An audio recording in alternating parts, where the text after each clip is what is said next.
एक नृण नाम का राजा था। वो नृण राजा रोज दान करता था। एक बार उससे एक भूल हो गई कि एक ब्राह्मण को उसने 10 गैया दान करी, उनमें से एक गैया भाग करके आई और राजा की गौशाला में फिर से आकर के खड़ी हो गई। अगले दिन राजा ने 10 गैया फिर दान करी, तो जो गैया का पहले दान कर चुका था उसी का दोबारा दान कर दिया। दूसरा ब्राह्मण 10 गैया लेके जा रहा था। पहला ब्राह्मण 9 में से एक गैया को ढूंढ रहा था और ढूंढता ढूंढता उसने दूसरे ब्राह्मण के यहां गैया को देखा। दोनों ब्राह्मणों में विवाद हो गया। राजा निष्कर्ष नहीं निकाल पाया, इसलिए ब्राह्मणों के कोप से राजा को गिरगिट बनना पड़ा, कृकलाश्य। भगवान ने कृपा करके उसको फिर मुक्त किया। दान बहुत सोच समझ के होना चाहिए बंधु। हमारे शास्त्रों में कहा जाता है, कुपात्र दानाच भवे दरिद्रम, दरिद्र भावेन करोति पापम, पाप प्रभावा नरकम प्रयाते, पुनर्दरिद्री पुनरेव पापी। दान बहुत सोच समझ के किया कीजिए। हर किसी को दान नहीं करना चाहिए। और आजकल तो बहुत भयावह माहौल हो गया है। दान के नाम पर कुछ भी हो रहा है। थोड़े विवेकी बनिए, कहां दान करना चाहिए इसका विचार किया कीजिए। सबसे उच्चतम दान कौन सा है पता है आपको? बताओ, सबसे श्रेष्ठ दान क्या है? ज्ञान का दान। किसी को ज्ञान देना।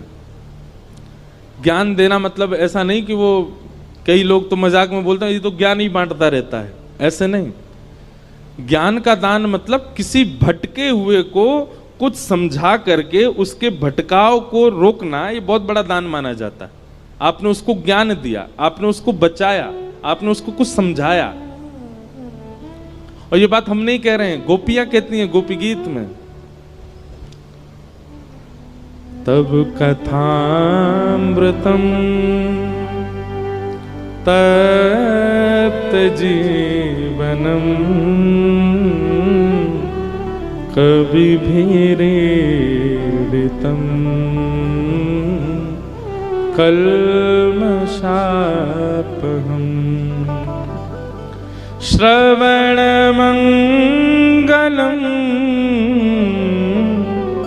श्रीमदाततं,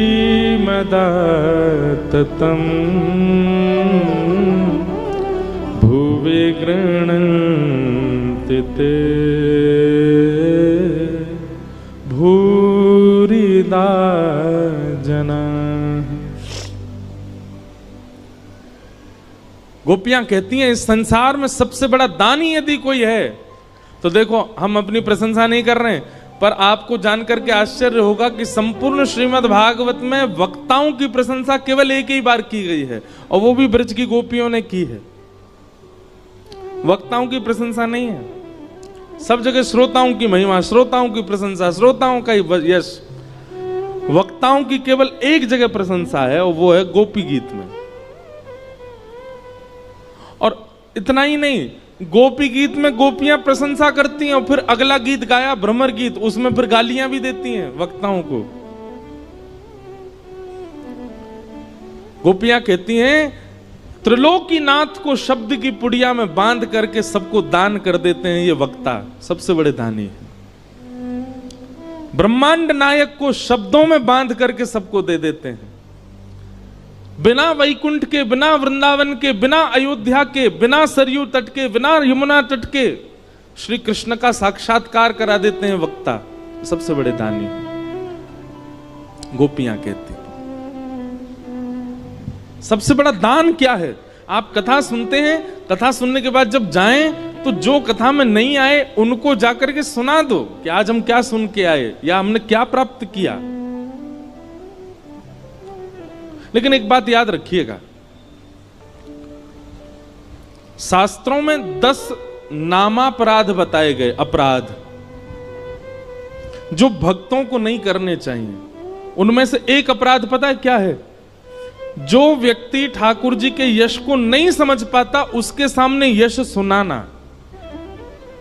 जो ठाकुर जी पे भरोसा नहीं करता, ठाकुर जी का मजाक उड़ाता रहता है या आध्यात्मिकता की खिल्लियां सी उड़ाता रहता है, उसके सामने जाकर के कथा की प्रशंसा करना, अपने गुरु की प्रशंसा करना, भगवत तत्व की वार्ता करना और फिर उसके द्वारा उपहास होना, ये एक अपराध है।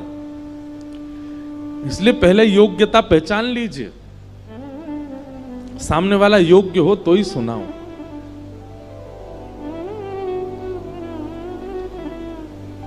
वक्ताओं को बहुत अपराध लगे हुए होते हैं, क्योंकि इतने श्रोता आते हैं कथा में। जरूरी नहीं है सब एक ही भाव के हों, कई लोग अलग अलग भाव के भी आते हैं, तो निश्चित है वक्ता को अपराध लगता है उसका।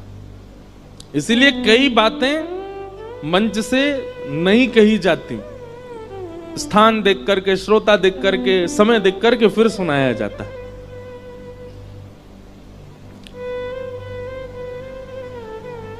तो दान ज्ञान का अच्छा, पर दीजिए उसी को जो उसको पचा सके, जो उसको संभाल सके, जो उसको रख सके। बीज को कहीं भी नहीं बोया जाता, सत पात्र में ही बोया जाता है। जहां बीज अंकुरित हो सके वहीं डालते हैं हम। हर बीज का एक नियम होता है ना। अब मुझे तो इतनी नहीं आती प्लांटिंग करना, फार्मिंग करना, पर आप सब में से कोई जानकार हो, हर बीज का एक स्वरूप होता है कि वो इतनी मिट्टी में ही जाएगा तो फलेगा, इतनी धूप ही आनी चाहिए, इतना जल पड़ना चाहिए। तो ऐसे ही पात्र देख करके बताना चाहिए भगवत भावों को। ये बात आपके लिए, हमारे लिए नहीं। हम तो खुले मंच से कुछ भी कहें, ये तो कथा पंडाल है, अपराध तो लगता है, लेकिन फिर भी यह नियम है कि यहां तो सब सुनाना ही है। पर आप लोग जब एकांतिक किसी से मिलते हैं या अपने परिवार के लोगों के बीच में बैठते हैं, जो व्यक्ति ऐसा दिखता हो कि ये इस भाव को अच्छी तरह स्वीकार नहीं करेगा, मत सुनाइए, नहीं तो अपराध लगेगा। और जहां लगता है कि नहीं ये अधिकारी है इस भाव का, उसको तुरंत बताइए। सबसे बड़ा दान है।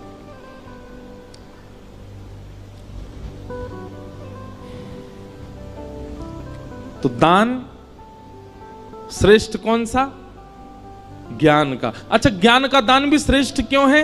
क्योंकि दान वह श्रेष्ठ माना जाता है जो किसी को दिया गया, तो जिसको दिया गया है उससे कभी खत्म ना हो, सदा उसके पास रहे और बढ़ता रहे, वो दान श्रेष्ठ माना जाता है। धन का, अन्न का, वस्त्र का, आदि आदि वस्तुओं का ये दान बढ़ता नहीं है, घटता है। कन्यादान भी विशिष्ट दान माना जाता है। क्यों? क्योंकि वह कन्या जाकर के एक परिवार का वर्धन ही करने वाली है।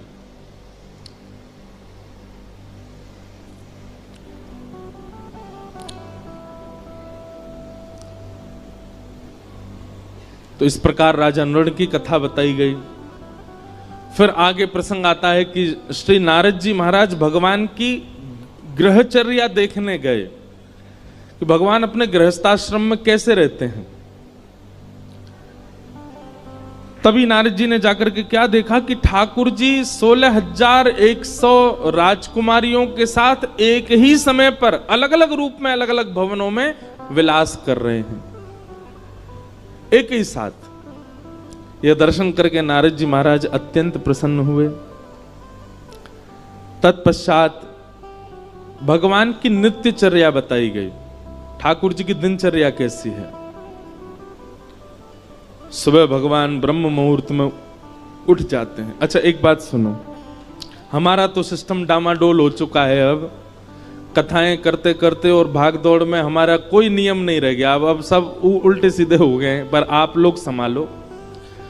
जिस व्यक्ति को, लिख लीजिएगा इस बात को, ठाकुर जी का जीवन में कभी साक्षात्कार करना हो, वो ब्रह्म मुहूर्त में उठना प्रारंभ कर दे।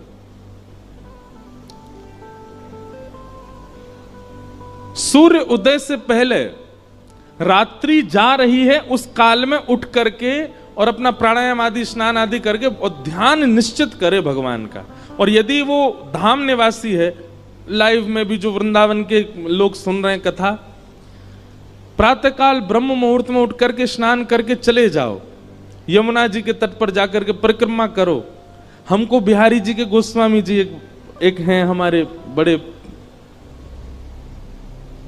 ठाकुर जी की खूब सेवा करते हैं, उन्होंने मुझको बताया, वो लाला तो एक सूत्र बता के जा रहा हूं। मैंने कि बताओ महाराज जी। बोले काउद ना ऐसो नियम धारण कर लियो, जब तू ब्रज में रहवे लग जाए। अब तो हम रहते ही नहीं, हम दुनिया ब्रज में बस रही, हमारी कथा सुन के हम ही ब्रज से बाहर हैं। अब तो ये हालत हो गई है कि ब्रज जाने के लिए हमको ब्रज में कथा करनी पड़ती है तो हम ब्रज जा पाते, नहीं तो ब्रज से बाहर ही रहना पड़ता है। पर हमारे पूज्य श्री मलुकपीठ वाले महाराज जी को हमने एक बार निवेदन किया, मैंने महाराज जी कथाएं तो बहुत हो गई पर ब्रज छूट गया। तो महाराज जी कहते नहीं आप ऐसा मत कहिए। मैंने कहा तो महाराज जी? बोले आप जहां जाते हैं वहीं ब्रज प्रकट हो जाता है। बोले वक्ता जहां जाते हैं, कथा सुनाते हैं, ब्रज की लीला कहते हैं, वो ब्रज ही प्रकट हो जाता है। तो बोले आपको ब्रज आने की आवश्यकता नहीं, ब्रज तो आपके संग ही रहता है। तो मन को फिर आराम हुआ, शांति हुई। अभी चंडीगढ़ में वृंदावन प्रकट उत्सव था, मतलब कथा सप्ताह थी पर उसमें वृंदावन प्रकट के भाव ज्यादा होते थे। अभी तक हमको बताते हैं कि महाराज जी वो मेला ग्राउंड था जहां कथा थी। अब लोग बाग वहां जो नित्य नियमित कथा सुनते थे वो वहां से अपने दफ्तर, ऑफिस, कॉलेज कहीं भी जाते हैं, रुक करके वहां उस स्थान को प्रणाम करते हैं, वहां की रज लगाते हैं। बोले वृंदावन है, यहाँ कथा हुई। और अब चंडीगढ़ के सब लोग लगे हैं उसका नाम मेला ग्राउंड ना करवा करके सीधा वृंदावन ही करवा रहे हैं। बोलो वृंदावन है ये, यहाँ कथा हुई। वृंदावन जाइएगा तो एक नियम, वैसे तो 3 नियम हमने एक पद ही बना करके गाया है। राधिका रानी जी, वृषभानु दुलारी जी, राधिका रानी जी, वृषभानु, राधिका रानी जी, वृषभानु दुलारी जी, राधिका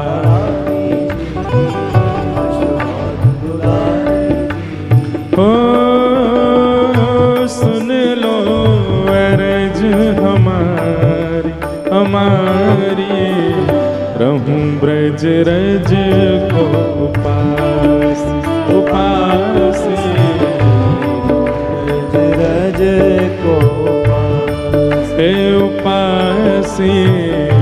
रहूं ब्रज रज को उपास उपास, ब्रज रज को गाँव भाव से। राधिका रानी जी, वृषभानु दुलारी जी, राधिका रानी जी, वृषभानु दुलारी जी, राधिका रानी जी, वृषभानु दुलारी जी, राधिका रानी जी, वृषभानु दुलारी जी। ओ सुन लो अरज हमारी हमारी, रहूं ब्रज रज को उपास, ब्रज रज को उपास, रहूं ब्रज रज को उपास, ब्रज रज को। वृंदावन जावे वाले को पहलो नियम ध्यान से सुनिएगा। मंगला उठ यमुना जी जाऊं, मंगला उठ यमुना जी, मंगला उठ यमुना जी जाऊं, मंगला उठ यमुना जी। फिर प्यारे राधा वल्लभ के दर्शन पाए,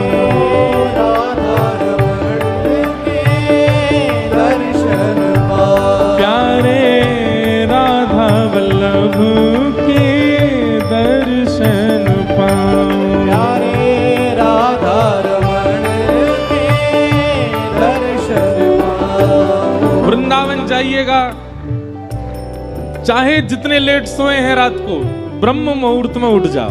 मंगला के समय सोना नहीं है वृंदावन में, यमुना जी जाइए, यमुना जी को प्रणाम करो और सीधे राधा वल्लभ जी की मंगला आरती करिए।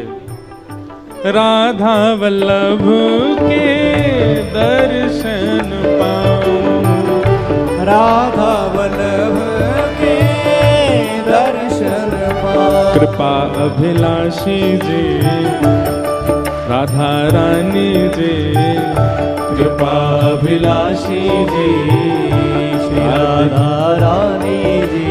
ओ कृपा अभिलाषी जी कीरत सुत प्यारी जी, कृपा अभिलाषी जी कीरत सुत प्यारी जी। ओ सुन लो अरज हमारी हमारी, रहूं ब्रज रज को उपासी, रहूं ब्रज रज को उपासी, रहूं ब्रज रज को उपासी, रहूं ब्रज रज। बोल वृषभानु दुलारी की।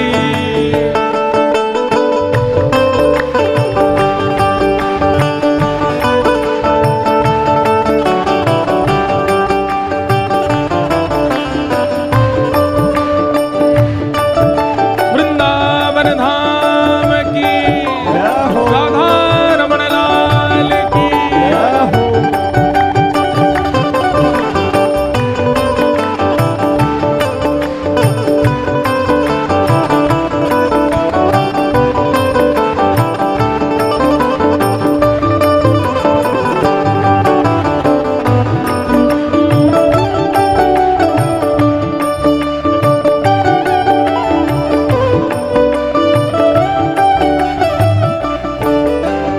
तो पहलो नियम कहा है, मंगला में उठ करके यमुना जी के दर्शन करने हैं। और दूसरो नियम कहा है, होटल पे नहीं खाना, रेस्टोरेंट में नहीं खाना, दुकानों पे नहीं खाना है। तो ब्रजवासिन के मधुकर पाऊं, ब्रजवासिन के मधुकर पाऊं। हे ब्रजवासिन के मधुकर पाऊं, ब्रजवासिन के मधुकर पाऊं। प्यारे राधा रमण संग नैन मिलाऊं, प्यारे राधा रमण संग नैन।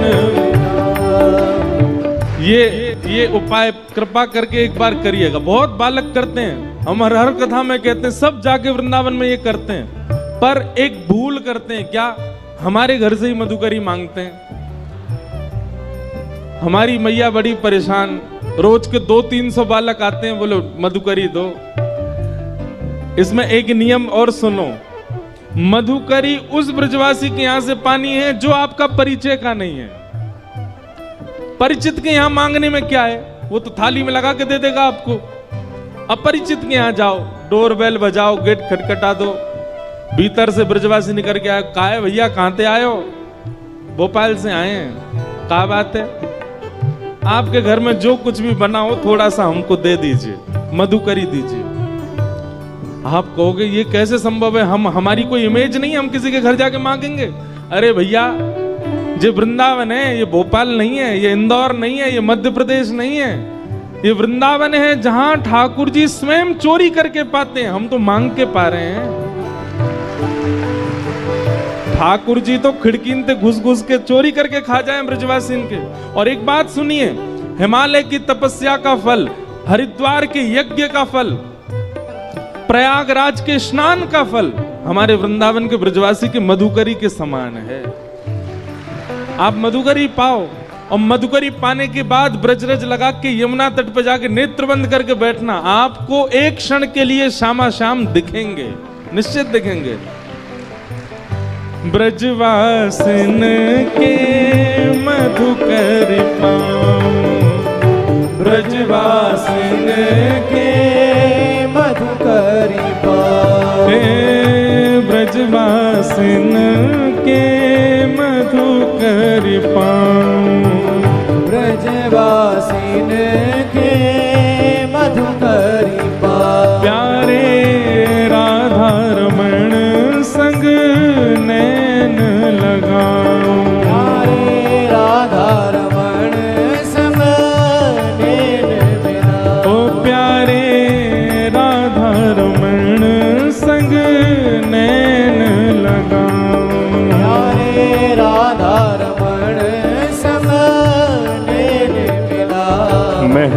वारी जी, वृषभानु दुलारी जी, महलन वारी जी, वृषभानु दुलारी जी, ऊंचे महलन वारी जी, बरसाने वारी जी, ऊंचे महलन वारी जी, बरसाने वारी। हे श्यामाजू, ओ सुन लो अरज हमारी हमारी, रहूं ब्रज रज को उपास। उपासी रहूं ब्रज रज को उपास। हे उपासी रहूं ब्रज रज को उपास। उपासी करताल बजा के गाओ, जय हो। हे राधिका रानी जी, वृषभानु दुलारी जी, राधिका रानी जी, वृषभानु दुलारी जी।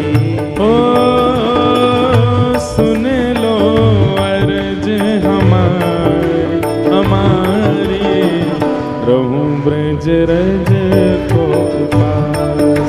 उपासी रहूं ब्रज रज को उपास। उपासी रहूं ब्रज रज को उपास। उपासी रहूं ब्रज रज। बोल वृंदावन बिहारी लाल की।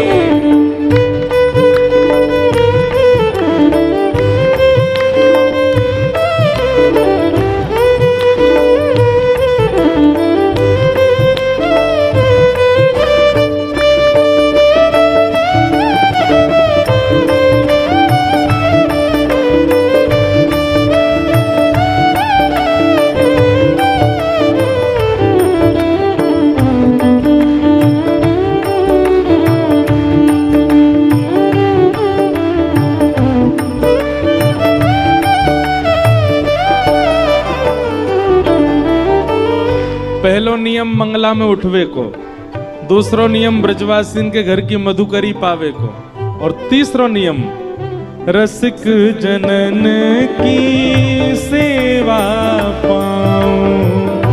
रसिक जनन की सेवा पाऊं। ब्रजवासिन की सेवा पाऊं। ब्रजवासिन की सेवा पाऊं। प्यारे कुंज बिहारी के दर्शन पाऊं। प्यारे कुंज बिहारी के दर्शन पाऊं। प्यारे बांके बिहारी के दर्शन पाऊं। प्यारे बांके बिहारी के दर्शन पाऊं। जैसे हमारे ब्रज में ना बहुत संत रहते हैं, वो किसी से कभी कोई याचना नहीं करते, कुछ मांगते नहीं। गर्मियों के समय में जाओ तो ऐसी सामग्रियां उनके लिए लेके जाओ जो उनके भजन में सहायक बने। जैसे हम कभी कभी गिरिराज जी में भयंकर गर्मी होती है तो ग्लूकोज बांट के आते हैं सारे संतों को कि वो पान करें, उससे उनको लाभ मिले। हमारे ब्रज में गिरिराज जी में ऐसे संत हैं, 3 परिक्रमा गिरिराज जी की रोज लगाते हैं। 21 किलोमीटर की एक परिक्रमा, 3 परिक्रमा लगाते हैं। उनको कभी मोजा दिया है, कोई वस्त्र दिया है, कोई सामग्री दिया, और कुछ नहीं तो उनके पास बैठ करके थोड़ी देर चरण सेवा कर आए, उनके वचनामृत सुने आए, बैठ करके बस उनके थोड़ी देर भाव श्रवण कर लिए। यही रसिक जनों की सेवा है, ब्रजवासियों की सेवा है। रसिक जनन की सेवा पाऊं। रसिक जनन की सेवा पाऊं। प्यारे बांके बिहारी संग दर्शन पाऊं। प्यारे बांके बिहारी जी के दर्शन पाऊं। ओ प्यारे बांके बिहारी के दर्शन पाऊं। प्यारे बांके बिहारी के दर्शन पाऊं। कृष्ण मनोहारिणी जी, रास विलासिनी जी, कृष्ण मनोहारिणी जी, रास विलासिनी जी। कृष्ण मनोहारिणी जी, रास विलासिनी जी। कृष्ण मनोहारिणी जी, रास विलासिनी जी। ओ सुन लो अरज हमारी हमारी, रहूं ब्रज रज को पासी, रहूं ब्रज रज को उपासी, रहूं ब्रज रज को उपासी।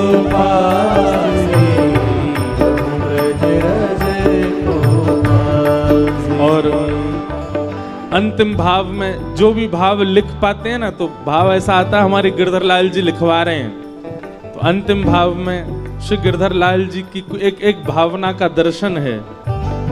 गोवर्धन पर्वत पे राजो, गोवर्धन पर्वत पर राजो। हे श्यामा जी, आप या ब्रज की सेवा से हमको और कुछ मत दीजिए, क्या दीजिए, ये अंतिम भाव जो है ये प्रदान कर दीजिए बस। गोवर्धन पर्वत पे राजो, गोवर्धन पर्वत पर प्यारे गिरधर लाल संग दर्श करा दो। प्यारे गिरधर लाल संग दर्श करा दो। ओ प्यारे गिरधर लाल संग दर्श करा दो। प्यारे गिरधर लाल संग दर्श करा दो। बरसाने वाली जी, कृष्ण मनोहारिणी जी। बरसाने वाली जी, कृष्ण मनोहारिणी जी। ओ सुन लो अरज हमारी हमारी, रहूं ब्रज रज को पासी, ब्रज रज को पासी, रहूं ब्रज रज को पासी पासी। ब्रज रज को भाव से राधिका रानी जी, वृषभानु दुलारी जी। राधिका रानी जी, वृषभानु दुलारी जी। हो सुन लो अरज हमारी हमारी, रहूं ब्रज रज को पासी, ब्रज रज को उपासी, रहूं ब्रज रज को पासी, ब्रज रज को उपासी, रहूं ब्रज रज को पासी पासी। ब्रज रज को उपासी, रहूं ब्रज रज को पासी पासी, रहूं ब्रज रज को पासी। ज्यादा नहीं, ब्रज के ये 3 नियम हैं। मंगला उत्थापन, मधुकरी सेवन और रसिक सेवा, ब्रजवासीन की सेवा। ये 3 भाव करने वृंदावन, ठाकुर जी यही से प्रसन्न हो जाएंगे। पर वृंदावन जाके व्यक्ति सब करता है, ये तीनों ही नहीं करता। ना तो मंगला उठते हैं, ना मधुकरी मांगते हैं, ना रसिकों की सेवा करते हैं। तो 3 काम कीजिए। ठाकुर जी की दिनचर्या बताई गई। भगवान सुबह सुबह उठ जाते हैं मंगला में, और भगवान उठ करके फिर अपने भक्तों का स्मरण करते हैं। थोड़ी देर ध्यान लगा करके समस्त ब्रह्मांड में जितने भक्त ठाकुर जी का स्मरण करते हैं, सबका स्मरण ठाकुर जी उस समय करते हैं। तत्पश्चात भगवान स्नान आदि करके शंखनाद करते हैं, और शंखनाद होते ही पूरी द्वारिका उठ जाती है। भगवान के पांचजन्य शंख की ध्वनि से द्वारिका उठती है। तत्पश्चात भगवान गौशाला जाते हैं, गौ सेवा प्रारंभ की स्वयं करते हैं श्री ठाकुर जी। गैयाओं के बीच रहते हैं, गैयाओं से स्नेह करते हैं, सब गैयाओं को स्वयं जाकर के देखते हैं। नगर भ्रमण करते हुए ठाकुर जी फिर अपनी स्वधर्मा सभा में आते हैं। सभा में आकर के मंत्री, महामंत्री, सेनापतियों की वार्ता सुनते हैं। जहां जाना, जो करना, वो सब क्रियाएं करते हैं। रात्रि में ठाकुर जी परिवार को समय देते हैं, सबके साथ बैठ करके प्रसाद पाते हैं और फिर विश्राम करते हैं। इस प्रकार ठाकुर जी के सारे नियम बताए गए दिनचर्या कैसी ठाकुर जी की। आगे राजसूय यज्ञ का प्रसंग सुनाया गया। पांडवों ने राजसूय यज्ञ किया और राजसूय यज्ञ में ठाकुर जी को निमंत्रित किया और भगवान को पत्र में ये लिख करके भेजा कि आप अकेले मत आइएगा, कम से कम 20,000 राजाओं को संग लेकर के आइएगा। ठाकुर जी विचार करने लगे 20,000 राजा कहां से लेके जाएं। तभी जरासंध, जिसने मथुरा पर चढ़ाई की थी, एक प्रकार से भगवान के नाना लगते हैं जरासंध। क्यों? क्योंकि कंस के ससुर जी हैं जरासंध, तो मामा के ससुर जी भी नाना ही लगते हैं। तो जरासंध ने 20,000 राजकुमारों को बंदी बना रखा है। ये खबर ठाकुर जी को पता चली तो भगवान ने फिर योजना बनाई, पहले जरासंध के यहाँ जाएंगे, वहां से 20,000 राजकुमारों को मुक्त करके फिर जाएंगे यज्ञ में। भगवान अपने साथ अर्जुन और भीम को लेकर के जरासंध के यहां गए। मगध नरेश, बिहार के राजा हैं जरासंध। जरासंध सामान्य नहीं था, 10,000 हाथियों का बल था जरासंध में, जिसको भगवान ने 17 बार हराया और 18वीं बार रण छोड़ करके भगवान द्वारिका भाग गए थे मथुरा से। क्यों भागे थे? क्योंकि जरासंध ब्राह्मणों को अनुष्ठान पर बैठा करके आया था कि अब की बार मैं हारना नहीं चाहिए, यदि हारा तो आप सबको जान से मार दूंगा, और यदि जीता तो इतनी दक्षिणा दूंगा कि आप ब्राह्मणों को कभी किसी से मांगना नहीं पड़ेगा। तो ब्राह्मणों के हित के लिए भगवान रण छोड़ करके भाग गए। आज भगवान पुनः जरासंध के यहां जा रहे हैं। रूप बदल करके गए, भेष बदल करके गए अर्जुन, भीम और भगवान। जरासंध का नियम है कि वो ब्राह्मणों को मुंह मांगा दान देता है, क्योंकि ब्राह्मणों के आशीर्वाद से जीता था।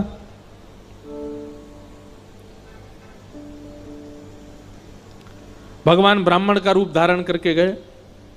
जरासंध ने कहा, मांगिए विप्र देवता, क्या चाहिए? भगवान बोले, युद्ध।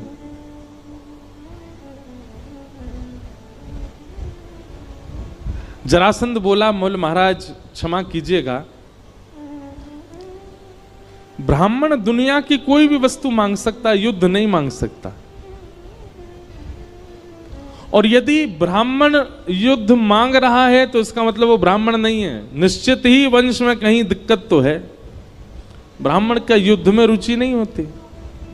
आप कौन हैं? अपना रूप बताइए मुझे। भगवान ने अपना रूप दिखाया। योगेश्वर कृष्ण को देख करके जरासंध बोला, मुझे पता था तुम ही होगे, पर एक बार रण छोड़ करके जो मेरे सामने से भाग जाता है, भगोड़ा है, मैं उससे युद्ध नहीं करता दोबारा। कायर हो तुमसे युद्ध नहीं करूंगा। हाँ भाई, तुम अपना मुख दिखाओ। अर्जुन ने अपना मुख दिखाया। बोले, ओहो, पांडवों के मध्यस्थ भ्राता अर्जुन, तुम तो छोटे हो, छोटे बालक हो, बालकों से युद्ध नहीं करता मैं। तीसरे से कहा, तुम अपना रूप दिखाओ। तो भीम ने अपना रूप जब दिखाया, जरासंध बोला, हाँ ये मेरी टक्कर का है, इससे युद्ध करूंगा। सूर्य उदय होते ही आप तीनों मेरे शत्रु हैं, और विशेष रूप से ये मेरा शत्रु है भीम, और सूर्यास्त होते ही आप तीनों मेरे मेहमान हैं। बिना अस्त्र शस्त्र के केवल मल्ल युद्ध होगा भीम और जरासंध के बीच में। कृष्ण और अर्जुन का उस युद्ध में प्रवेश नहीं होना चाहिए। आप लोग बस बाहर बैठ के दर्शनार्थियों की तरह, दर्शकों की तरह देखोगे। भीम बोला, ये होलिका का श्रीफल मुझे ही बनना था क्या? भगवान बोले, मेरे हाथों मरना होता तो 17 बार चढ़ाई की थी इसने मथुरा पे, तभी मर गया होता। इसकी मृत्यु तेरे हाथ ही है भीम, चिंता क्यों करता है? मैं हूं ना तेरे साथ, अर्जुन है ना, हम दोनों हैं, तेरे को जिता के लेके जाएंगे। रात्रि में सो गए। सुबह सूर्य उदय होते ही दरवाजे खटखटाने लगे। सैनिक बोले, सूर्य उदय होने में कुछ क्षणों की देरी है, युद्ध भूमि में आ जाओ, जरासंध महाराज आने वाले हैं। भीम तैयार होकर के गया। भगवान बोले, चिंता मत कर, तू युद्ध कर, हम बैठे हैं ना। जरासंध सामान्य नहीं था। जैसे ही सामने भीम आया, जरासंध ने एक मुष्टिक प्रहार किया। एक मुष्टिक में ही भीम मूर्छित हो गया, तारे दिख गए उसको, उठ ही नहीं पाया। और जरासंध ने इतना मारा, भीम की हड्डी हड्डी दर्द करने लगी। शाम हो गई। एक तरफ से अर्जुन, दूसरी तरफ से ठाकुर जी उसको कंधे पे लाद के लेके आए कक्ष में। बाम आदि औषधि लगाई, केला खवा में, सेब खवा में, और स्वयं पकवान खामे दोनों एक ही थाली में बैठ के। भीम बोला, तुम लोग यहां पकवान उड़ाने आए हो? वो मेरे को इतना मारता, तुम लोग बैठे बैठे देखते रहते हो। भगवान भीम के पास गए और भीम से जाकर, बहुत अच्छी कथा है, ध्यान से सुनना। भीम से भगवान कहते हैं,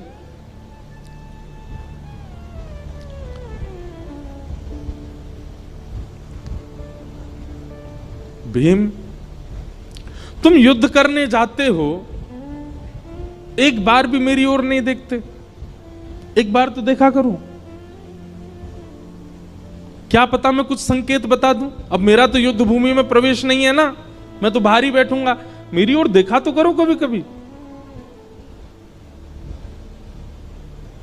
भीम बोला, ठीक है देखूंगा। अब इसका आध्यात्मिक अर्थ क्या है?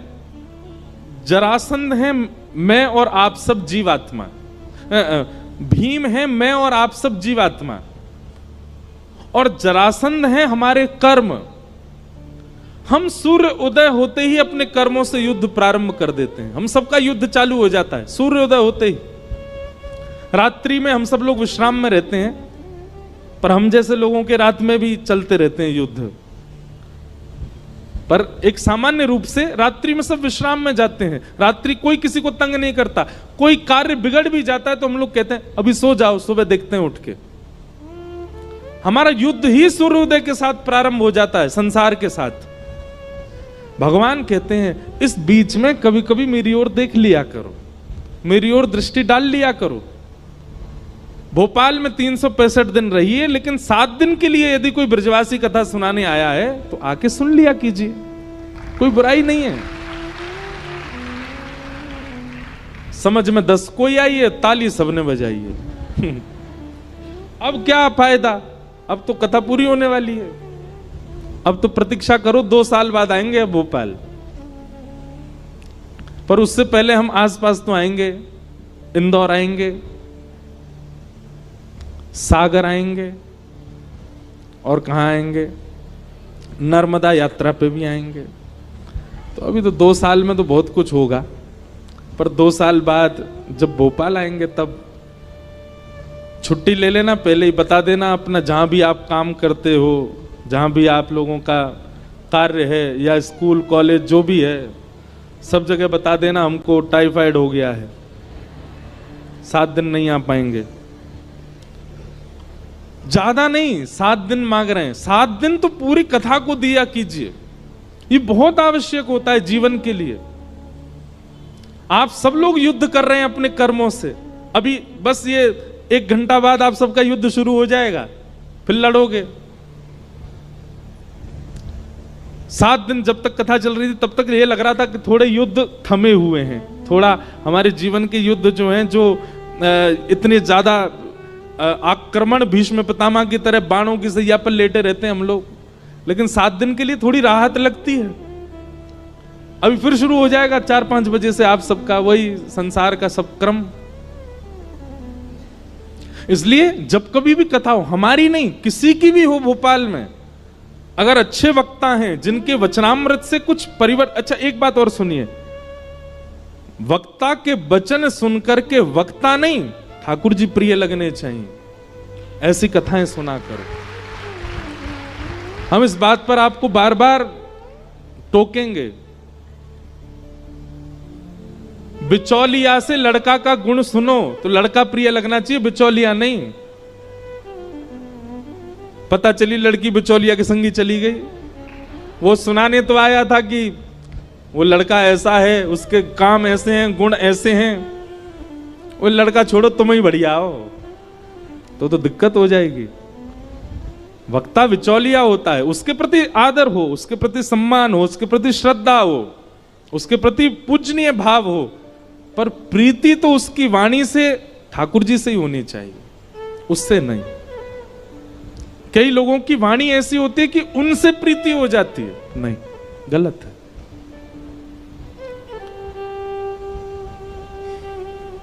तो भगवान कह रहे हैं भीम तू युद्ध करने जाता है, बीच में मुझे देखा कर। हम सबको भगवान कह रहे हैं, हम सब युद्ध करते हैं सुबह से शाम तक, बीच बीच में कभी देखा करो। 365 दिन युद्ध करते हो, बीच में 7 दिन मेरे पास आ जाया करो, कुछ ट्रिक्स बता दूंगा। ठाकुर जी कह रहे हैं जीवन के उपयोगी। भीम बोला कल देखूंगा। बोला हाँ कल देखना मेरी ओर। दूसरे दिन भीम जैसे युद्ध करने गया, जरासंध ने फिर से उसको मारना शुरू किया। नीचे घेर के जरासंध बैठ गया भीम के ऊपर, और भीम ने दृष्टि घुमाई, ठाकुर जी केला खा रहे थे। भीम ने भगवान की ओर देखा, भगवान ने तुरंत एक पत्ता उठाया और बीच से अलग किया। भीम समझ गया मुझे क्या करना। उसने ऐसा दाव पेच खेला, जरासंध के एक पैर पर अपना एक पैर रखा, दूसरा पैर पकड़ करके बीच से उसको चीर दिया, और दोनों भाग अलग करके जैसे ही जरासंध को देखा अचेत पड़ा है, मर गया, भगवान की ओर भुजा उठाने लगा, मैं जीत गया, मैं जीत गया, मेरी विजय हो गई। भगवान बोले पीछे देख। पीछे देखा तो जरासंध फिर एक हो गया, फिर से उसने मारना शुरू किया। हाथ पांव फिर टूट गए। शाम को फिर से भगवान उसको कंधा पे लाद के ले गए, बिस्तर पे जाके लेटा दिया। भगवान अपना भोजन पानी करने लगे। भीम बोला आप लोग तो खाने आए हो, यहाँ पे कुछ करते तो हो नहीं, आनंद ले रहे हो, मैं पिटता हूं पूरे दिन। भगवान बोले तुझसे कहा था मेरी ओर देख, कल आज देखा तो था मैंने आपकी ओर। अब देखो कितनी अच्छी बात ठाकुर जी कह रहे हैं, समर्पण की भावना से देख, मैं अपने कार्य में सफल हूं, इस स्वार्थ भावना से मत देख। मेरे जीवन में जो होगा मेरे लिए उचित होगा, मुझे प्रॉफिट हो आप दे देना, लॉस हो तो भी आपकी कृपा। ऐसे समर्पण भावना से देख। तू मेरी ओर किस भावना से देख रहा था? विजय की भावना से, मुझे जीतना ही है। नहीं यार भीम, जीतने की भावना से नहीं। कर्म का फल क्या मिलेगा ये मेरे हाथ में निर्भर है। कर्मण्येवाधिकारस्ते, तुम्हारा अधिकार केवल कर्म पर है। मां फलेषु कदाचन, फल तो मैं दूंगा, तू केवल अपना कर्म कर। समर्पण की भावना से मेरी ओर देख, जीतने की भावना से नहीं। भीम बोला कल देखूंगा। बोला हाँ ठीक है। दूसरे दिन युद्ध हुआ और भीम ने समर्पण की भावना से ठाकुर जी को देखा। आज विजय की भावना नहीं थी, समर्पण था। नाथ जो है जीवन सब आपका है, आप निश्चित करिए, जो आपको उचित लगे वैसा हो। समर्पण की भावना से देखा तो भगवान ने भीम को योग्य जाना, और योग्य जान करके वही क्रिया की जो कल की थी, लेकिन आज उस क्रिया को करके विपरीत दिशा में फेंका।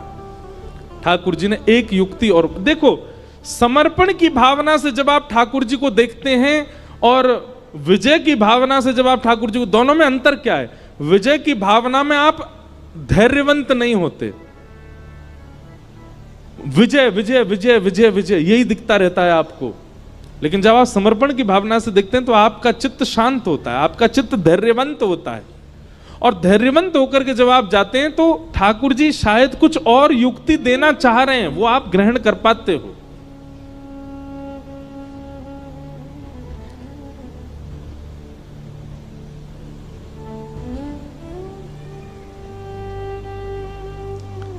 भगवान ने जब भीम को देखा कि आज समर्पण है, तब पत्र बीच से अलग करके विपरीत दिशा में फेंका। भीम को संकेत मिल गया कि करना वही है जो कल किया था, बस बीच से अलग करके छोड़ नहीं देना है, विपरीत दिशा में डालना है ताकि ये एक ना हो सके। तब भीम ने वही दाव पेच खेला, बीच से दुर्योधन जरासंध को अलग करके विपरीत दिशा में फेंका, नहीं एक हो पाया और जरासंध के प्राण निकल गए। तब भगवान को आज प्रणाम किया, बोले नाथ क्षमा करना, कल मुझसे भूल हुई, आज मैंने अपनी भूल सुधारी। भगवान बोले अब जरासंध का वध हो गया, तुम सफल हुए, चलो। 20,000 राजकुमार जो बंदी बने थे उन सबको मुक्त किया और लेकर के भगवान राजसूय यज्ञ में गए।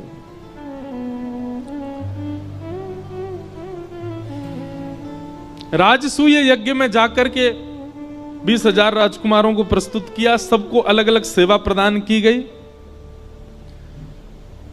ब्राह्मण देवताओं ने कहा अग्र पूजा किसकी होनी चाहिए? तब सबने प्रस्ताव किया कि अग्र पूजा तो भगवान श्री कृष्ण की होनी चाहिए, और श्री कृष्ण की अग्र पूजा हुई। सबको अलग अलग कार्य प्रदान किए गए, किसी को भोजन भंडार दिया, किसी को संतों की सेवा अगवानी दी। सिंहासन पर दूर भगवान कृष्ण बैठे थे, भगवान बोले हमको क्या सेवा दे रहे हो? बोले आप तो बैठे रहो, आपको क्या सेवा देना, आप तो राजा हो, आप तो हम सबके प्यारे हो, आप तो बस बैठे बैठे मुस्कुराते रहो, आपको क्या सेवा दें? ठाकुर जी बोले नहीं हमको सेवा चाहिए। पांडव बोले आपके लिए कोई सेवा नहीं। भगवान बोले या तो दो, नहीं तो हम खुद ले लेंगे। पांडव बोले हम तो नहीं दे रहे। तो भगवान बोले ठीक है, तो हमने ले ली सेवा। बोले कौन सी सेवा? जितने लोग यज्ञ में आएंगे सबकी पादुका उठा के रखना हमारी सेवा है। भगवान श्री कृष्ण ने, पांडव रोने लगे, बोले नहीं नाथ। बोले नहीं, अब तो यही सेवा है हमारी। और पूरे यज्ञ भूमि के बाहर बैठे हैं ठाकुर जी, और जितने संत आ रहे हैं, जितने ब्राह्मण आ रहे हैं, जितने ऋषि आ रहे हैं, जितने वेदज्ञ आ रहे हैं, सबके पादुका उठा उठा करके ठाकुर जी व्यवस्थित कर रहे हैं।